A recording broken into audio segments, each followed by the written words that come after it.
Magandang araw po mga kalingap, may bagong update tayo kay Dara. Bago ang lahat, pakisuportahan po ang ama ng kalingap na si Val Santos Matubang at sa aking channel para sa panibagong update.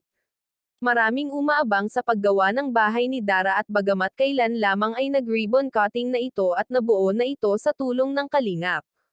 Napaayos nito ang kapakanan ng magkapatid at naging matatag dahil sa pinakisamahan sila ng kalingap. Gayon lamang may kapansin-pansin sa araw na naganap ang blessing sa pabahay, tila ba hindi nag-enjoy ang lahat, kunti lamang ang dumalo, bakit kaya? Pero hindi ito ipinalagpas ng mga kalingap, kahit ganun lamang ang tao isinigawa pa rin ni Rab ang presentasyon nila para lang sa kasayahan ng magkapatid.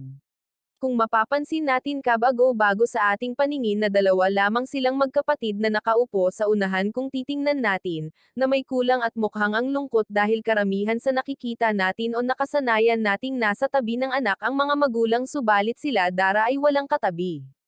Maninabago talaga ito sa ating paningin, kahit papano nasa tabi pa rin nila ang kalingap at sinusubukan na maging masaya ang araw na iyon.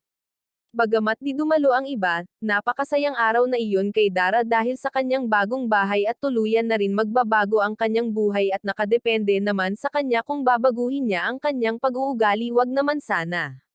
Pero kilala na natin si Dara, isang mabuting tao at maasikaso sa lahat ng bagay, mas inuuna niya ang kanyang kapatid kesa sa sarili niya, tumayo bilang isang magulang kahit na hindi pa nasa hustong gulang pa. Tinaguyod niyang buhayin mag-isa ang kanyang kapatid na walang pagrereklamo galing sa kanya. Sa nakikita natin mga kalingap ay kayang-kaya ni Dara na mabuhay kahit walang mga magulang na malalapitan at karamay sa buhay. Napapahanga nga nito ang mga nakakarami, nagtataka sila kung bakit nakakaya ni Dara ang ganyang sitwasyon na walang nag-aaruga sa kanila. Isa rin sa mga bisita ni Dara ang pinaka-importanteng kaibigan niya na bumisita sa kanila. Naging parte rin itong tao na ito sa buhay ni Dara, naging malapit sila sa isa't isa at natutulungan siya nito.